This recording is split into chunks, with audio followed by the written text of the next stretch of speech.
Now the first thing we're going to do to make our homemade scones is we're going to blend together the dry ingredients. We're going to level off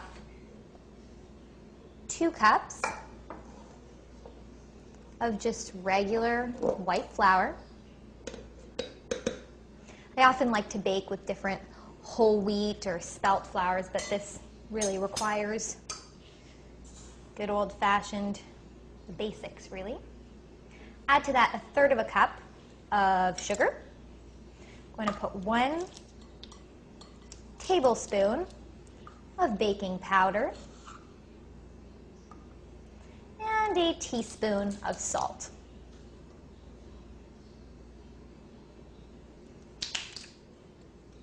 Whisk those dry ingredients together.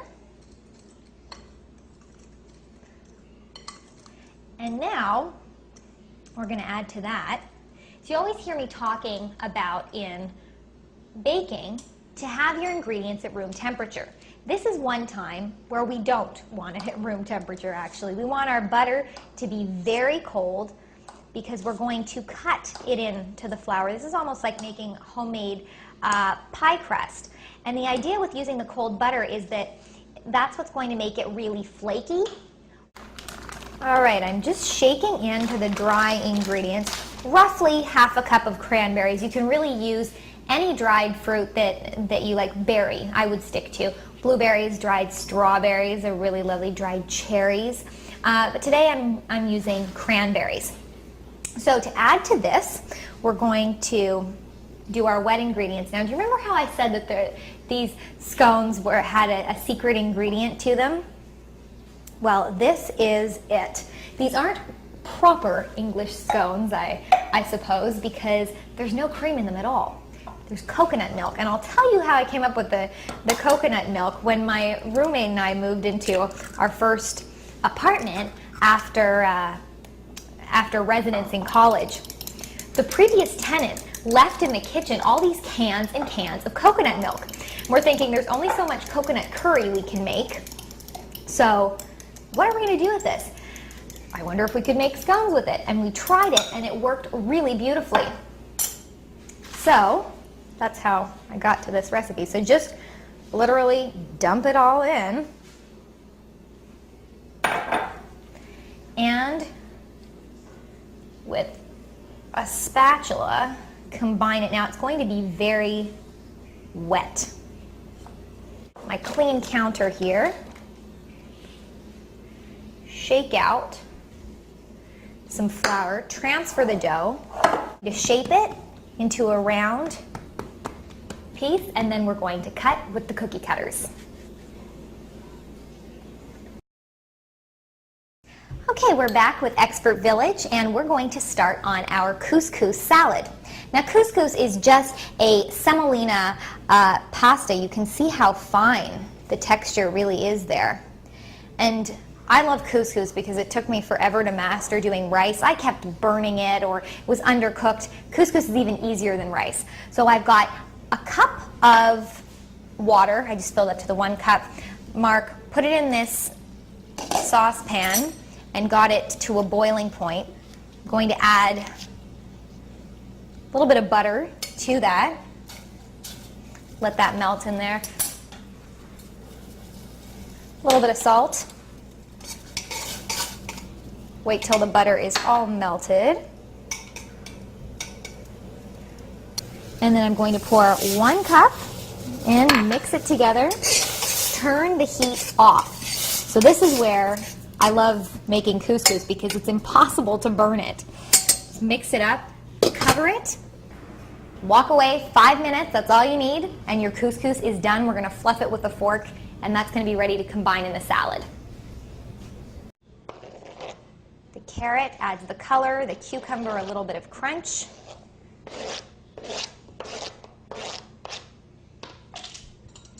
And then dress that.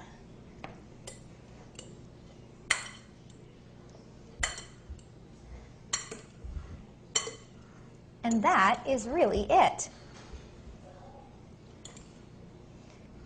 And I will taste it, see if it needs any more salt. The lemon juice, just really very refreshing. Okay, so a great thing to have around the house all the time, whether you have friends over right now or they could be coming potentially in 20 minutes or for drop-in guests, is to have nuts on hand, little nibbly things. And this recipe, this nut recipe, may seem a little bit unusual, but I promise you it's great. Not only that, the house will smell fantastic as you cook this. So what I'm doing is I'm starting by separating one egg.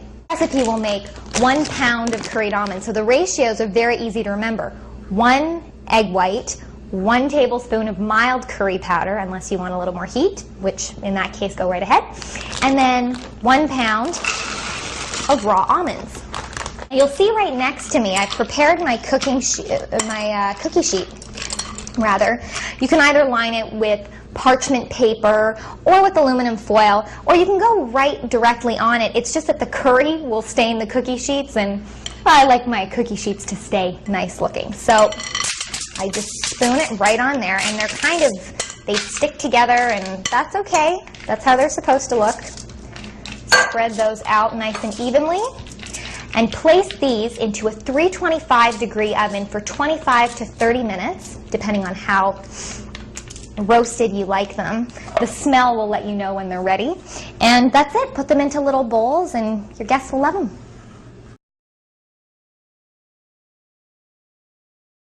All right, and next what we're going to be doing is we're going to be doing some tomato, bocconcini, and basil skewers. Now, of course, this is rather similar in terms of ingredients and color palette to the bruschetta, so you might not want to do both on the same menu. Go buy whatever's freshest at the market. If the Roma tomatoes are really ripe, make the bruschetta. If, however, the cherry tomatoes seem particularly nice, as they are today, then try making these, and it's a really nice, refreshing appetizer to have. Now, the next dish we're going to do is the holiday party pièce de la résistance. It is, I have to introduce it with a little bit of a warning. It's a great way to make friends, but just be warned that those friends at every subsequent party you hold will be requesting this dish. So what I've done is I've cut the top off of a double cream brie. And the bigger the better, because it always, no matter, you think you go for the largest brie and there's still never enough. Everybody's down there with their scrapers trying to get the last bits of it. So I've cut off the top, because what I'm going to do is I'm going to spoon some apricot marmalade right on top like that. And removing the crust really allows the sweetness of the marmalade to combine with the salty cheese. Get a really nice mix there.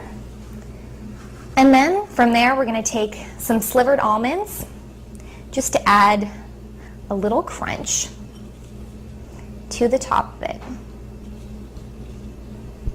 And there you go. I mean, that couldn't be faster, right?